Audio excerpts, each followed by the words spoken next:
Hello, I'm Jeremy Arts, Product Manager for McGuire Vehicle Restraints and IDOT Controls. In this video, we're going to go over the Stop-Tite, both the manual and automatic versions. So for the Stop-Tite manual versions, the Stop-Tite M is a manually activated version of this restraint. Okay, all that simply means is to use an operator bar, steel operator bar, to pull up on a trigger mechanism right here. And when you release that, it's spring activated. The restraint housing with the barrier on it rises up to meet the rear impact guard of the trailer. Okay, and then it's got 32,000 pounds of restraining force to keep a trailer at the dock during loading and unloading is occurring. The manually activated version, the Stop-Tite M, comes in two forms: the MML, which also includes manually activated lights. The original style is the dock alert, which is not this kind of a control box. It's a different kind of control box which simply has a switch on it that you turn to manually change the lights once you've manually activated the restraint. That's the MML. The Stop-Tite MAL also has that same kind of control box for the lights, but because there's a rig sensor bar on that version, once this is depressed by the rear impact guard, it automatically tells the lights to change. So you remove that human risk factor of not changing the lights. The lights change automatically with the MAL version. Okay, you can upgrade that kind of those lights. You can upgrade the lights to the version with iDock alert. So from dock alert to iDock alert. Okay, and then you get an iDock control style box, and there's a lot of different capabilities that come with that kind of a control box that we're not going to go into in this video today, but you can upgrade to the iDock alert. Okay, the lights still change either manually or automatically depending on whether you have the MML or MAL. There is a low profile barrier option available which reduces the ground stored height of the restraint from 12 inches down to 10 inches off the drive. The Stop-Tite AAL is the fully automatic version of this restraint. AAL means that it's an automatically activated restraint using a button on the iDock control panel.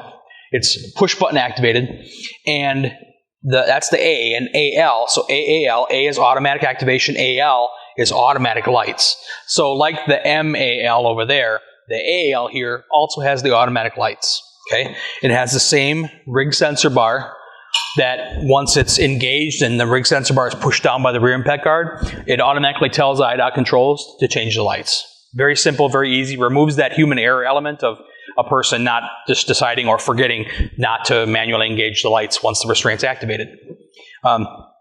The Stop-Tite AAL has two important features that the manual version of the restraint does not have because it's manually activated. The Stop-Tite AAL, being automatically activated and having a rig sensor bar, knows when it's losing a safe engagement situation. Okay, thanks to the intelligence of iDock controls. So if you have a safe engagement situation with your Stop-Tite restraint in safely engaged with the rear impact guard on the trailer, if anything gets under the trailer, maybe a large pallet chart or something, threatens to push down or disengage the restraint from the rear impact guard, the rig sensor bar will no longer be depressed, and that will tell iDock controls to automatically re-engage the restraint to maintain safe engagement with the trailer's rear impact guard. Similarly, thanks to the rig sensor bar and iDock controls, if a trailer backs into the loading dock and it doesn't have a fully functional rear impact guard, perhaps it's rusted out or been severely bent or broken, maybe it's not there in the first place, iDock controls will sense when Stop-Tite has been activated but there's no rear impact guard to push down the rig sensor bar, and it will automatically store the restraint back down to the ground, avoiding the situation where that trailer with no rear impact guard leaves the dock, another one comes in that does have a rear impact guard and would smash into the restraint, causing damage if it wasn't for that auto store feature. When a trailer backs into the dock and it doesn't have a serviceable rear impact guard, you engage the restraint, and iDock controls is smart enough to understand that there's no rear impact guard there, and you'll notice there's an amber and red light there to alert the dock operator something's not right. On the screen, they'll see press enter for bypass mode or press release to reset the lights. Pressing release will just set the lights back to normal, and pressing enter will bring up the display message of secure trailer by other means.